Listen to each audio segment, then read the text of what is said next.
Hello. So today we'll be going over sensing and event blocks. So we'll skip. So today we'll learn how to use sensing blocks. Um, so sensing blocks are used as conditionals. They're a way for you to interact with the sprite. Um, you can use it for purposes such as just using a timer or finding out the exact position or the state of the mouse being clicked.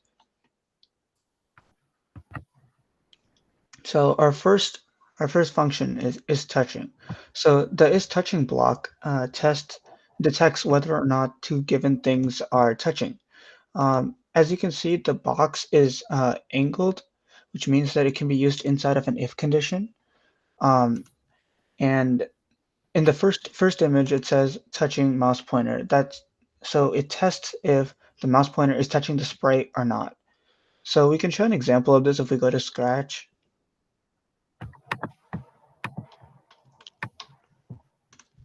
So in this, we're going to start off with a when the flag is clicked box. So that's how we start our program, so that the program knows that as soon as we kick the flag, it has to do some things. So then we start with a control block, and we go for forever, so that it keeps checking until the condition is met. And then we place an if block inside of the forever loop. And then inside the angled box, we place our is touching box.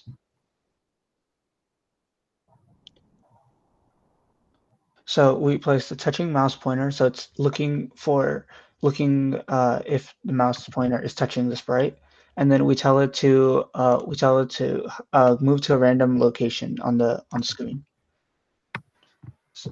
So we go to a motion and we send it to a random position. So there we go. So when the mouse pointer touches the apple, it moves to a random direction. All right.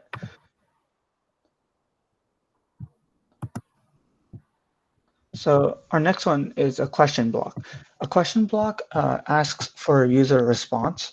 So when you place an ask block, it basically asks a question to the user, and it stores the response from you as an answer. And you can use the answer to in different ways. You can use the answer to send back a response, or in order to in order to use that as an if condition. So we can go back to Scratch to show an example of it.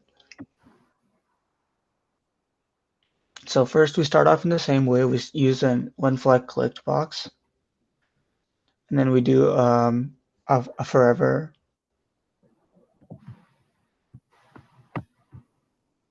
And then we say if, or we say ask what's your name, and then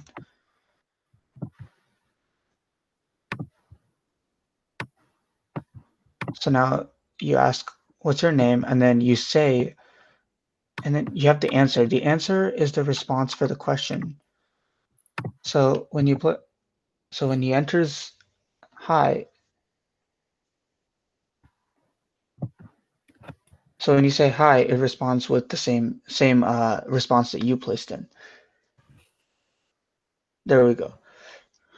In this case, you won't need the forever loop because it's not an if statement.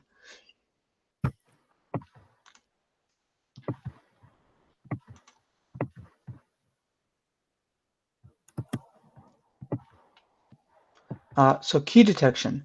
The key detection block detects whether or not a certain key is pressed. It can be used for using the keyboard to activate certain features of the sprite. This can be used to get user input and let a player interact with the game.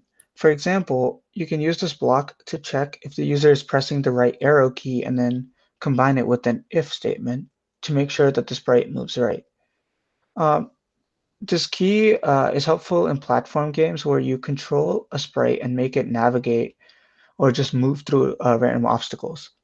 So we can show an example of this on Scratch, where we'll try to we'll have the sprite hide whenever we hit the space key. So we started off in the same way. We started off with a when flag clicked, and then we go for when space, and then we look forever.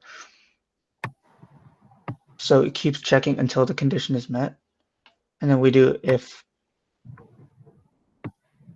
And inside of the angular box, we place the key pressed box. And then, so in this case, it already says key space pressed. So we check if that's the right key we want. And then we place a hide block inside of the loop.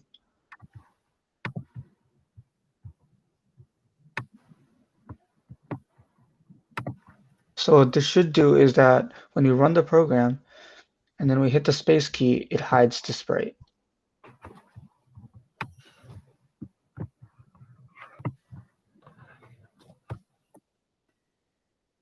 See, so it looks like it works.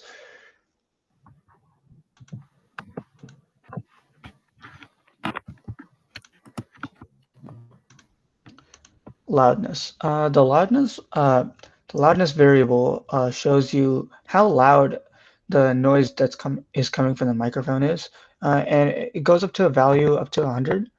And this feature requires Scratch to access your microphone, and this can be helpful if you want, for example, to do something with if the user has to make a certain voice command, you can make sure that like there's an if condition with it. So when you go to Scratch, you can see an example of it. So since loudness has a value up to 100, we have to use an operational block in this one. So we go for an if condition again, and then we go for an operation, and then we make sure that, so we're saying that if loudness is greater than 10 in this case, then we have a task.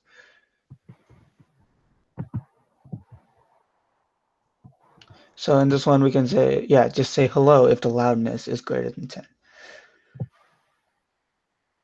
Hello.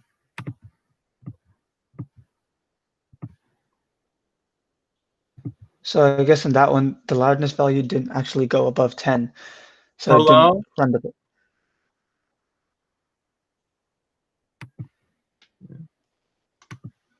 Uh,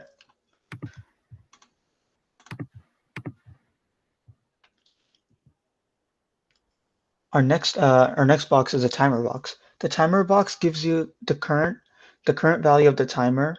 Um, and if you want to reset the timer, you use the reset timer block. It sets it back to 0 and it starts running once again. The timer block allows you to make different sprites move at the same rate, and this can be helpful in games. For example, you can make sure you can Hello. see how long it took someone to complete a challenge, for example. So we can take a look at this in Scratch. We can test it out. We always start the same way,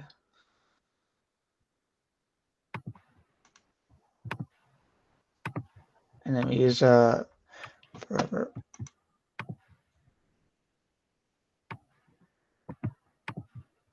So now what we're doing with the say timer is that we're saying that it's just yeah. So it tells you the timer value constantly throughout until the program is stopped.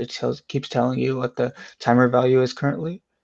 And if we were to reset the timer within the forever loop, it would go back to 0 and then it would start again.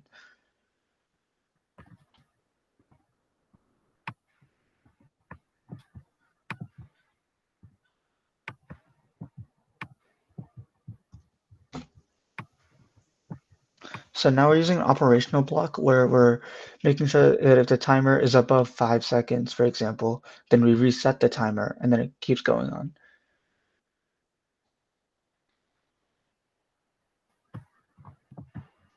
Yep, so All right. So sprite information. This block provides us different information about the sprite.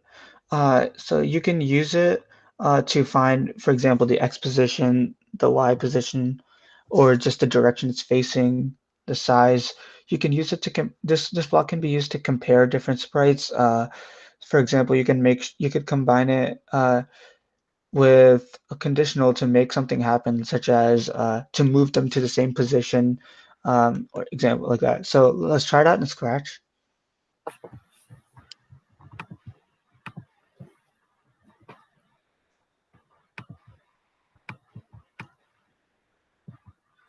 So that's to start off the program.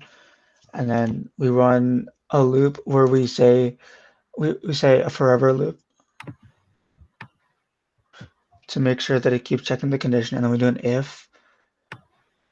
And then we look for if so in this two boxes, we're looking for if the so first we're going to add a second sprite, and then we're going to set their y value to a certain number. We can decide whatever that is. We can do 0, we can do whatever we want.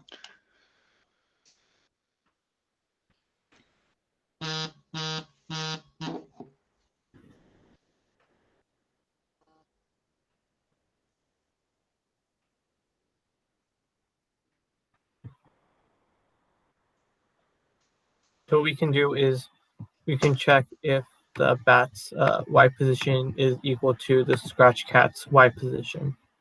And then we can and then inside the block we say for example we can move them to the same position, for example.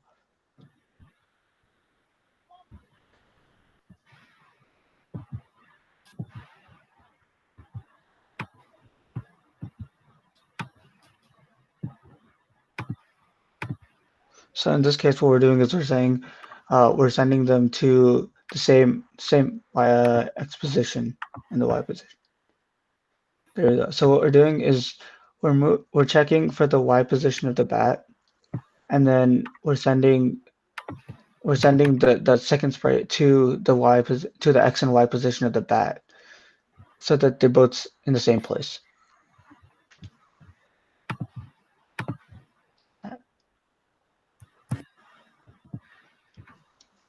So the user information. The user information block allows you to say the username of the person playing your game, for example, and you can use it to address throughout your code. For example, you can make the sprite say hello, and then you can mention the username. And you can, so for example, let's just try that out on Scratch where we say hello to the user.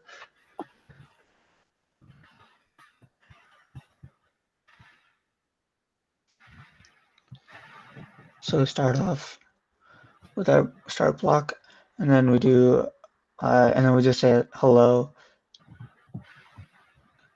and then we're joining two different characters, I guess. We're trying to join. We're gonna join hello with the username, and it prints and it says them out together. So there you go. There's no space in between because there was no space between hello, but there you go.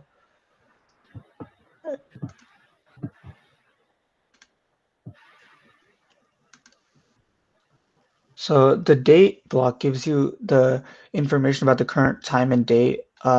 This is this block gives you it can be used for more realistic games or like a calendar project where you can where the program keeps running and you want it to maybe do something each day, for example, or something.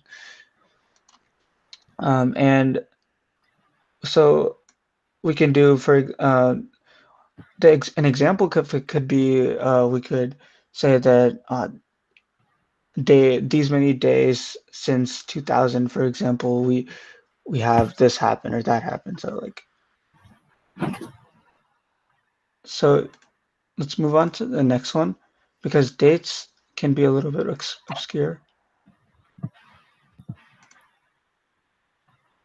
So mouse info gives you information currently about the mouse, especially if it's been clicked or not, or if it is the position of the mouse, like the X position, the Y position. Mouse down, as you can see, is in the angular box, which means that it's a true or false. So it's either the mouse is down or it's not. And we can do that. We can look at it on Scratch. We can use an example where, for example, if we click the mouse, we hide the sprite. We want to do it forever, so it keeps looking for the conditional. And then we do an if. And if mouse is down, then we try to hide the block. So we go to looks, and then we hide. So when he clicks, yes, there you go. So when he clicks, the sprite will hide.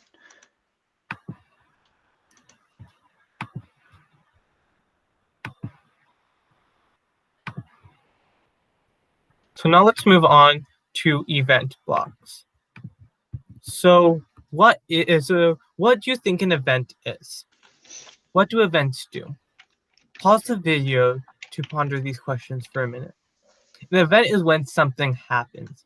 This could be anything from a flag being clicked in the corner, to your sprite saying hi, to even clouds in the sky appearing. Event blocks help you sense certain things and allow you to do actions when those things have been detected. The first concept we'll be talking about is cause and effect. Do you guys know what cause and effect is? A cause and effect is when one thing happens and something else happens as a result. For example, when it rained outside, the soccer game was canceled. The cause is that it was raining, and the effect is that the game was canceled. Do you want to try to identify the cause and effect in the second relationship? Pause the video for a second to try to identify it. The cause is that I studied every day, and the effect is that I did well on my test. The first block that we're going to be talking about is the flag block. We talked about it briefly before, but now we'll talk about it a little bit more in detail. Go to your Scratch environment. Do you see the green flag in the top corner? Clicking that is the event. And what happens under the one flag click block is the is the event. So try moving the one flag click block and try putting something in. So let's move 10 steps. So every time the flag is clicked, the sprite cat moves 10 steps.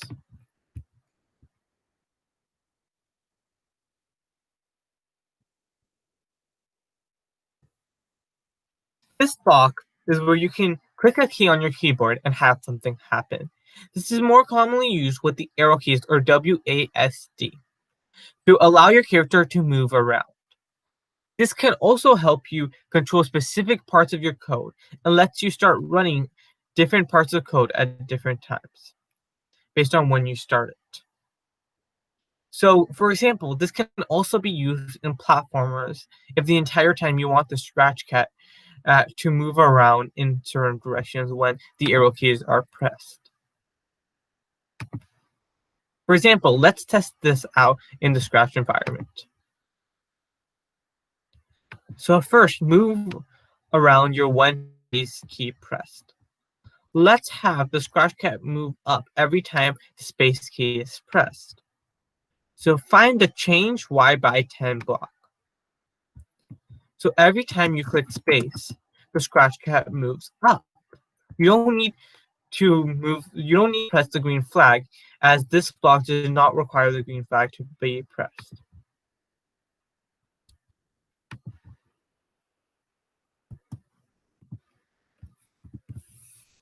This is when you click your sprite and have something happen. This can be used to change the size, color, or even have a game where you try to click the button in a certain amount of times.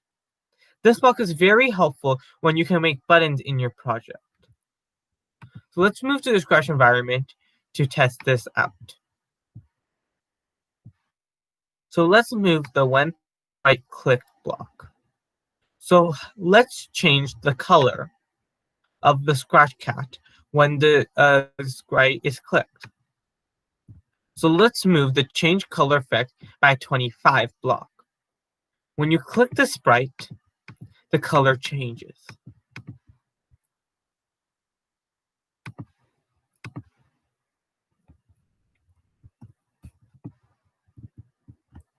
So this is a cause and effect with your backdrop. So when your backdrop switches, the scratch cat or your sprite does something. This can be used to end and start games. So have a title screen or have an ending screen, or be used for storyboard games, where when you change the panel or change the story, new characters appear and other old ones can disappear, letting you change the scene. So let's go to the Scratch environment to test this out. So first, let's create a new backdrop by clicking the Choose a New Backdrop button. Let's create a basketball one. So go back to your Scratch cat. Go to Events and move over to Event Box when the backdrop switches to one and one flag clicked. So make sure that your backdrop starts in the basketball one backdrop. Use the wait block to show that your backdrop actually changed. And then change your backdrop to backdrop 1. Have your Scratch cat move 10 steps when the backdrop switches. So as you can see, when the backdrop moved, the Scratch cat moved as well. So when the backdrop changed, the Scratch cat moved.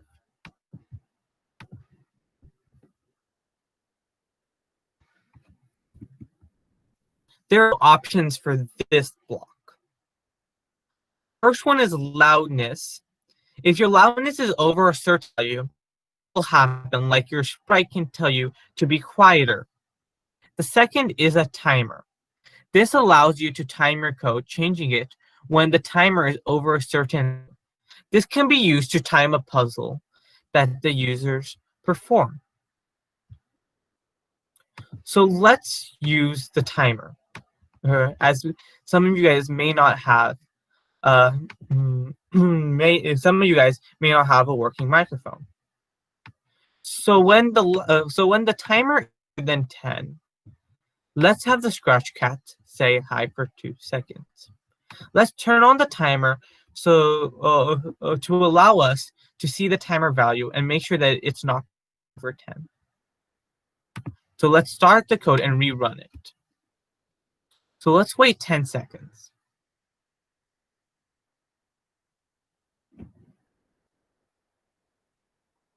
So when the timer is over 10, the Scratch cat says hello.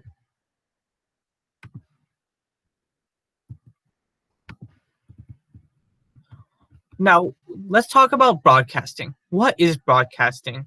Broadcasting is where you send out a message or a signal point to many other points similar to the message. The green circles are So the green circle is receiving the broadcast, and the red circle is broadcasting the message. Some examples of this are your TV and your radio. So let's assume that the TV station or the TV provider is the red circle, and your TV along with your neighbors are the green circle. When your TV, the provider is broadcasting the channel, and your TV receives that signal. Similarly, when you listen to the radio, the station broadcasts the signal and your radio receives it. So how can this be used in Scratch?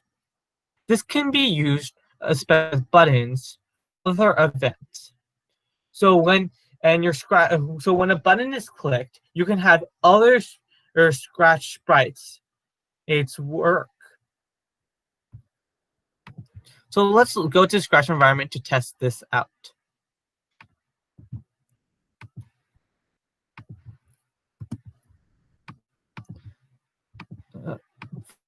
Let's talk about how we broadcast the messages. So this is where the sprite broadcasts the message. This message can be picked up by other areas and allows the other things to perform actions at the same time. This is mostly used with buttons. So when a button is clicked, it broadcasts a message. So let's test this out. So let's have when the flag is clicked, the scratch cat broadcast a message and say hello.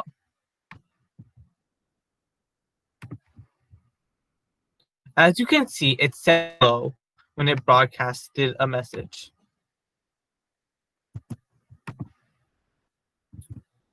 So this receiver of the broadcasted message, it allows the sprite to perform other tasks like moving 20 to the right if a button is clicked.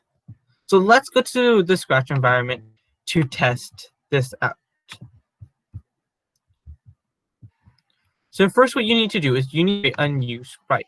Let's create an apple.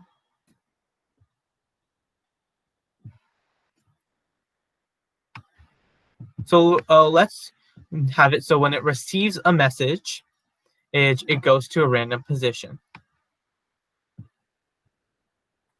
So let's get the flag. So when the Scratch hat broadcasted a message, the apple moved to a random position. If you want to see how all of these can work together, click the example code and take a look. And if you have any questions, don't forget to put it Google or email us with the questions. To try the daily activity, go to project where a sprite moves to the mouse pointer forever, and if the sprite is hitting the mouse pointer, stop the movement. Press the arrow key, add the arrow keys to make the sprite move some value in that direction instead of touching the mouse pointer. Make it so that clicking on the sprite sets the backdrop to background 1 to 5 seconds, and when the backdrop changes, have the sprite go to a random position. Have it so that when the type is greater than 5, show backdrop 2 and the sprite again, and when the sprite is clicked, change an effect and reset the timer. Good luck!